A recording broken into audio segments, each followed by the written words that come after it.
the whole of my life, I don't know why, but the whole of my life, I had a passion for destruction. And I had a passion for wars and all of those, everything that went with it. And that was my thing. My mind was filled with it. I studied everything. I studied like mercenaries and all of those kind of things. And that was my life. I was depressed as well. Add that to the mix. And it's not a good mix, is it? Hallelujah. So anyway, you know, life went on. And I got worse and worse and worse. And I just wanted to die. And so I thought, well, if I'm going to die, I'm going to die on my own terms and how I want to die. So I started looking for wars around the world to go to. My brother was in the army. And at that time, the army, the only conflicts there was Northern Ireland, where it rained every single day and everyone hated you. And it wasn't really a war. It was a long, protracted thing. People were dying like you didn't know who killed you. And it was just awful. And he did a couple of tours of Ireland. I thought, I'm not going to join the army because I will end up in Ireland or Germany. Come on, guys, Germany. I mean, there was nothing going on, nothing. So I thought, well, if you want some real action, you're going to have to go and look for it somewhere else. So I started to train myself, and I could ride horses, which was good. I could drive, which was good. And so I joined a rifle club. At that time, back in the day, you could actually use semi-automatic weapons, so I was in my element. So every Saturday, I'd trundle off to this rifle club, and I'd be shooting 7.62 rounds, FN rifles, Uzi carbines, 9 mils, Glocks, and what have you, and Brownings, and I was in my element. It was amazing. So I was now like equipping myself with all of this knowledge and understanding, still looking for some war to go to. And at that time, there was things going on in Nicaragua, which I was interested in. There's things going on in Honduras with the Contras and the Sandinistas and all of those things going on. It's out of the way. No one would ever know where you're gone. And you get your passport and you go and you just join and you just go. That's what I thought. So I started, but it kind of wasn't it really. And I was looking, I also had a passion for wildlife as well, which is really, I still do. And at that time as well, there was a hideous thing going on out in Africa where there was a lot of poaching going on concerning elephants and rhinos. And, you know, like it was an epidemic. There were so many rhinos and elephants being slaughtered, and I could not bear that. I was watching the news, watching documentaries and all of those things. And one day I was watching a documentary. I mean, I was like, at that time, I was like seeking, I want to go out and help these rangers and help these people. I can do all of these things. I considered myself an asset, you know. I could do all of these things. Hey, why wouldn't they want me, you know? Anyway, I mean, I was driven like never before about anything in my life. I got on the coach and I went up to London. I went to the Tanzanian High Commission and I went to see them there. I said, look, I want to get out there. I want to help. And they said, well, you know, they dillied and dallied a little bit. But then I heard that Tanzania was one of the worst corrupt places for ivory and rhino horn because it was going out of the country in diplomatic bags to the Yemen. So what was the point of me expending and risking my life to go and save elephants and rhinos when they themselves were in the middle of the whole thing? Same with Kenya, and there was stuff going on everywhere. And I thought, oh my God, you know, what, don't they care? But then I saw a documentary. How many Zimbabweans are in this room? Woo, Zimbabwe. Well, I saw this documentary, and there was this guy there called Glenn Tatham, and he was an ex-RLI soldier, Rhodesian Light Infantry. All of his guys were either Selous Scouts, they'd fought in the Rhodesian War, and they were now in a bush war with the poachers that were coming over from Zambia for 3 months at a time, bagging 20, 30 black rhinos. And that was awful. So they were in this bush war with these people. And when I looked at that, I watched that and think, this is my war. So I knew this is where I got to go because they cared. They did something about it. And the guy was saying, listen, it's a life for a life. So there I was. That was my war. I could shoot. And then I contacted the government. I contacted the Home Office to see if I could buy an FN rifle and take it out to there with me and all of these things. I was stupid. I mean, of course they said no. Anyway, I cashed in my life insurance and I bought a ticket and off I went. So there's me. Before I went, though, I didn't know how I was going to get there, and so I contacted this guy. He was an ex-Coldstream Guard. I said, listen, you fought in the Rhodesian War. How did you get there? And he said, well, the thing is, many people wanted to go, but they stayed this side, and they tried to get there, like, legally. But he said, you just got to go. So that guy, like, really was one of the triggers that spurred me on to go. So anyway, I was going to say goodbye to my mum, so I got on the train, went up to see my mum, and but on the way back on the train, this is all significant, by the way. On the way back, the train was really, really late, and I was waiting and waiting. There was a little girl, she was about 20, on the platform. Well, she was shorter than me, so I could say she's little. And she was on the platform waiting and waiting, and then I just said, oh, I'm going to Zimbabwe. She goes, oh, are you? Yeah. Oh, I've been there. Do you want an address? Oh, yeah. So I got an address in my hand, a piece of paper, my first bit of thing, it's a place to go. So I stuck it in my pocket, cashed in my life insurance, got my ticket, told everyone goodbye, never told anyone what I was going to do.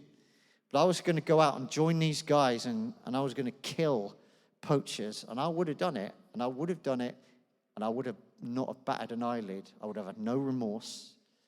Because it was all on my terms. I was going to either come back changed or in a body bag, and I didn't care which. And you wouldn't want to meet me in the dark alley on those days, I tell you. You would not. You would not. I wouldn't want her to meet me in the dark alley. Like, if there was a mirror, I'd be running right out of that alley, I'll tell you right now. So anyway, off I fly. My bag, I had a big, thick case on rollers, like a big suitcase, packed to the rafters with combat gear. I had the best webbing, lightweight webbing you could get. I had everything bar a weapon. I actually had a bayonet, but I did not have a weapon. I couldn't buy a firearm, so I was counting on them to provide all of that. But anyway, here I was flying into Harare with a suitcase, my head shaved, packed with military gear. On the way, stopped. I had also a soldier's handbook. In that handbook, there's a rangefinder. It tells you how to tell where rounds are coming in from and all of these things. It tells you how to do all of these things. And I had that in my pocket, and I was going to go through customs. So I thought, oh, my gosh, I can't. What I'm going to do, I have to ditch the book. So I ditched it in Portugal. So I was at least free from that, hoping they wouldn't open my suitcase, right? This guy, I mean, at the time, they were paranoid about South Africans coming in. And here I was, shaved head, coming in with a big, coming in through the customs, the green channel. My gosh. But remember, I had that address, didn't I? Why didn't I go there? I got my stuff, got through customs all right, and I got my stuff in the back of a cab, and I said, just take me anywhere. So he took me somewhere, so this old, filthy old travelers hostel with backpackers in and Australians smelling to high heaven and all that. I thought, oh my God, I thought, why didn't I go? Anyway, so I put my stuff, slept with my case like that. And I thought, in the morning, I'm going to go and find this address. So morning comes, and I gets up, bright, shiny morning. I left my case where it was. And I walked. It seemed like miles into Harare. I thought, am I at Harare yet? First time in Africa, isn't it? So I'm going down there. I asked the way, and then I was down there. So I carried on walking. Anyway, I thought, how much longer I've got to walk? So I went into this little shop next to a petrol station. And I asked the lady at the counter, do you know where Avondale is? And she said, yeah, we're in Avondale. And there was a lady shopping, and the lady said to me, are you looking for somewhere? I said, yeah, I'm looking for a hostel to stay in. She goes, okay, if you wait outside with my son Daryl, he was 18 years old at the time, I'll come out and we'll have a look. So I thought, oh, that's kind of you. Didn't know me from anybody. So I gets outside, and then she finishes, comes up and said, where do you want to go? So showed her the address. So I know that place. Let's go to home, and then I'll get my husband, and we'll take you up there. So I thought, oh, that's kind of you. So gets in the car. They don't know me, do they? Stranger. Gets in the car. They drive me home, picks up Jimmy, and then we go off to find this place. Now, Jimmy's in the Lions. Everyone knows him in Harare. And then so we go to this place, which happened to be a Salvation Army hostel. The first address didn't exist anymore. The piece of paper I had was gone. 3 years ago, it had gone. So they took me to this place, Salvation Army, and they wouldn't even open the door to me. And they opened the door like that, and Jim was thinking, they know Jim, and they thought they wouldn't even let him in. So this guy, they wouldn't let me in. And this is all God working. I didn't know anything, did I? I didn't know. Go back to the car, and the wife is there, massive, the biggest smile on her face you can ever imagine. And she says, okay, you'll have to come home with us then, won't you? Okay. So we went and got my case. Didn't tell them what I was there for initially. Went there, and they were so kind and nice. I thought, never experienced anything like that. If this was England, who would have done that? Who would have done that? Nobody. In the house, and then during the week, they say, by the way, we're Christians, and we're going to church on Friday. Do you want to come? I said, no, thank you. No, thanks. Yeah, I'm keeping a journal. Yeah, I'm busy, yeah. So anyway, I lived in their house. They wouldn't let me spend any money. And I trusted them a little bit and I said, I want to see this guy called Glenn Tatham. And he said, oh, we know Glenn. What? Yeah, he's a friend of ours. Ooh. So, ba-boom, ba-boom. Thought, this is weird. You know him? Yeah, we'll go and see him. We'll go and see him. I told him a little bit about what I wanted to do, but not completely. And so anyway, next Sunday comes. No, I don't want to go to church. Next Sunday, I was living in their house for free, eating all their food and all of that kind of thing. And then they said on Friday again, do you want to come to church with us? So never stop asking. Never stop asking. And I said, okay then, out of politeness, I thought I'd better go. And I'll be honest with you, my only experience ever of church was stone cold churches, stone cold vicars, like in England, once a year at school, we go in and it's like, what am I doing here? Why would I want that? Songs of praise in those days, why would I want that? Why would they go to this place? I thought, oh, God, okay, I'll come with you. So off we went to church, right? When I got there, it was an Assemblies of God church. And I went in, didn't know who they were at the time, went in there, and they had a guitar. I thought, hang on a minute, they got a guitar. And we all sat down, they sung these songs, and thought, yeah, this is not bad at all. Everyone wanted to know me, and they chatted to me and everything else. And I thought, oh, well, come Sunday, you couldn't keep me away. I started to make friends on the Friday. And then, so I went to church a couple of Sundays, and about the third Sunday in, we were all in there singing, and I didn't know what it was, did I? But there was a lovely feeling in the church. I didn't know what it was. And then all of a sudden, I heard this voice behind me speaking in another language. I'm thinking, I know that voice, that's the lady. I turned round, and she was jabbering on in this weird language. And all I could think was, I remember this from school. This is speaking in tongues. And then it started to dawn on me what I was doing there. That all the time there was a breadcrumb trail, the little ticket with the address on it that didn't exist, right? Why didn't I go there?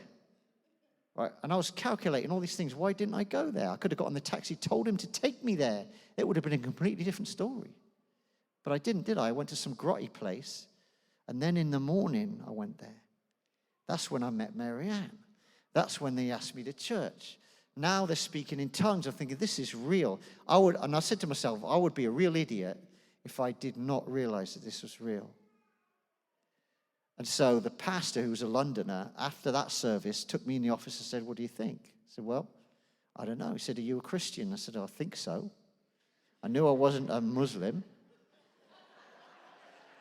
And I came from England, right?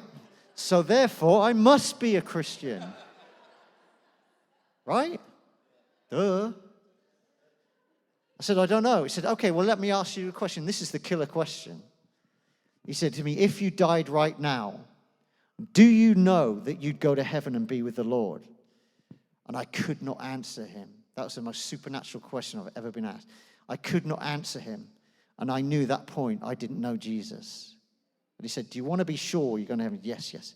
So I said the prayer of salvation, got saved, right? Now, I didn't feel, they all told me like days in advance, oh, when I got saved, I flew across 4 chairs. Oh, when I got saved, an angel showed up in my room. Oh, when I got saved, they're all bettering each other when they got saved. Something amazing happened. When I got saved, I didn't feel a thing. I was waiting in the office like,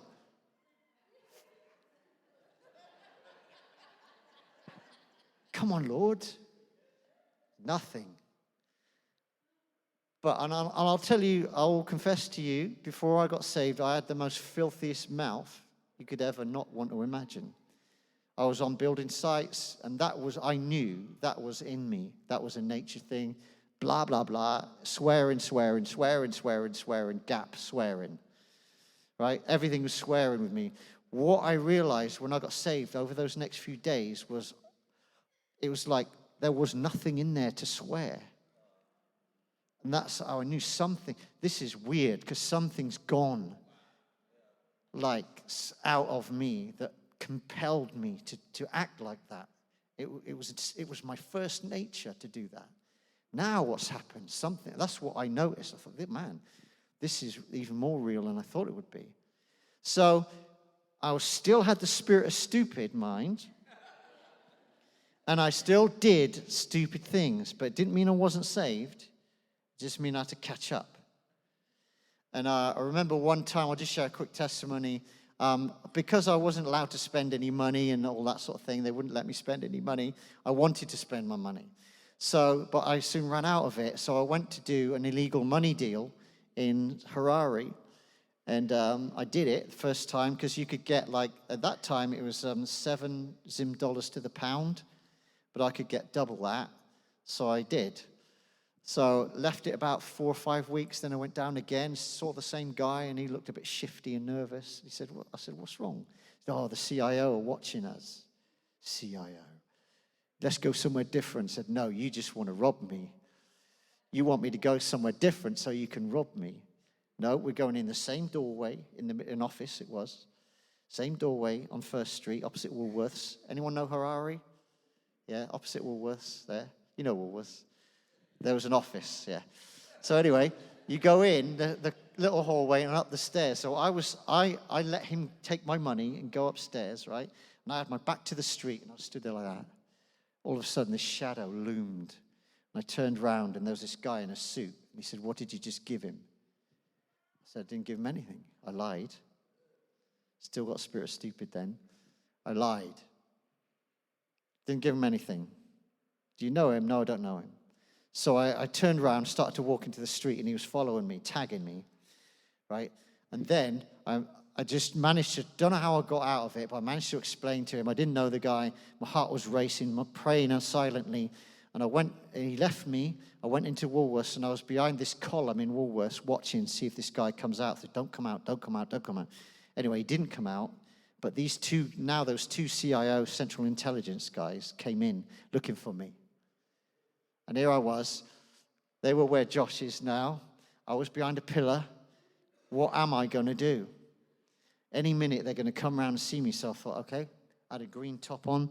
I'm just going to set my face like flint and go. So I walked out the door, and I knew there was a massive alley around the side of it. And I walked around the side, and I ran like heck. I ran the fastest I could ever run. Run. Right? And I just didn't look back. And when I got to the street up the top, there's 3 lanes of traffic all stopped with robots. I jumped in a cab that was empty in the middle, took my top off, my thing off, and I looked around, and both of those CIO blokes had run, chasing me up the alleyway. And they were looking for me up and down the street. And I said to the guy, just drive. So he drove off. And I got away. I was really pleased and happy with my escape and evasion tactics that day because they came in handy, didn't they? All my research and all that. I got away, and it was amazing. But that was that was my path of getting some wisdom. Don't do stupid things. You are saved, so just like try and live that life. And so anyway, I spent 6 months in Zimbabwe. I was in jail. I got jailed. I saw God get me out of that, which is really cool. Still never know why I was in jail, but we had no lawyer. I saw God come through for me, and all got acquitted and everything else. You can ask me about it later if you're interested. But it was another amazing story. But I had an accelerated learning curve during that 6 months' time when I learned to trust God in every conceivable way possible that I could, including seeing him rescue me from all. So I got chased by elephants. My dream. I actually got chased. They were trying to kill me. My dream was awesome. Yeah.